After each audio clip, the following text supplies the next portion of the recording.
Welcome back to episode 2 of Off the Diamond, a player feature series within Diamond Facets. Ryan Fitzgerald, Worcester Red Sox utility player, is in Crompton Collective. We're going to be shopping around and getting to know Ryan's interests, athletic family, and nonprofit. More Than a Game is a nonprofit that aims to empower, educate, unite. What's your involvement with this? Yeah, so back in 2018, one of my teammates who's here, Rio Gomez, got me involved in it. He went to school with a couple of guys that started this nonprofit, and our first trip that I went on was to Puerto Rico.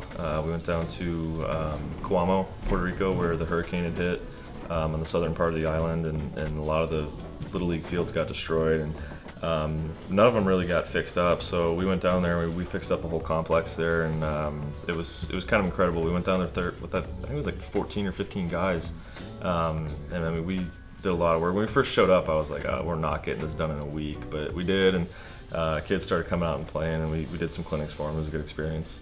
What made you smile most about that experience? The kids, obviously. I mean, at night, kids would just come out and start playing, and you know, we hadn't even told anybody that the fields were ready yet, and kids could just see from their houses that like it was getting ready, and then they would tell their friends, and so each night when we were done working, the kids would come out and play wiffle ball with us, and we would just have fun with them. You left a huge smile on the face of Tyler from Sterling, Massachusetts, when you gave him one of your own bats and maintained a relationship with him. How does it feel to be a role model to a young player like him?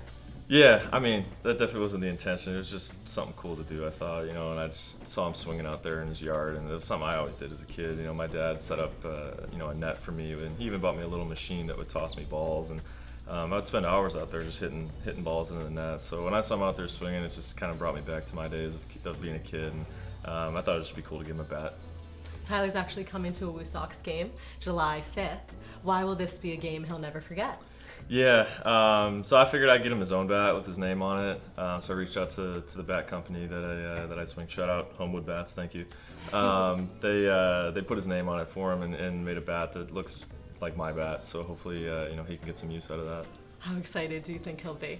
Yeah, I think he'll be super excited. I remember at that age, like getting a wood bat was like the coolest thing ever, because you don't get to swing wood at that age. You're swinging metal, so having your own wood bat with your name on it, I think is gonna be pretty cool for him.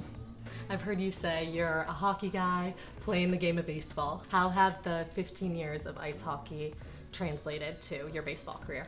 Yeah, I mean, for starters, it builds character, that's for sure. But just the mentality that you have to have when you're playing hockey, it's a whole other world. And in some cases, it feels like you're going to war, with a bunch of guys on your team, and that mentality, I think, gets lost of it in baseball, especially being a non-contact sport. And I think back in the day, there was more of it. But having that mentality, I think, is what makes it a winning team. Colin Fitzgerald, a minor league hockey player, and your younger brother. How do you motivate each other, both having experience in athletics?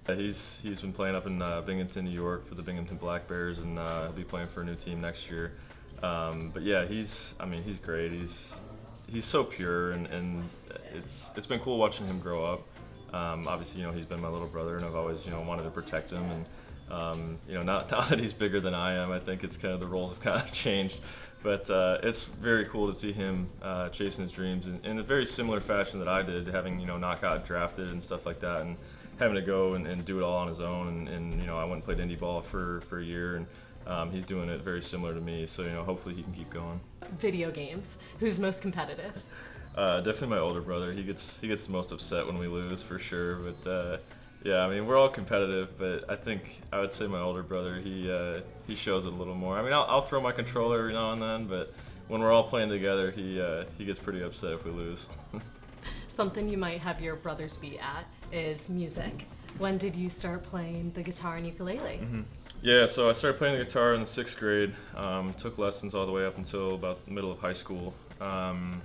Then sports obviously just kind of took over, didn't really have any time for it, so I'm not like crazy good at anything, but I learned a few things, and then as I started playing professionally, I realized that you can't really take your guitar on the road with you because it's so big. So I figured I'd learn the ukulele.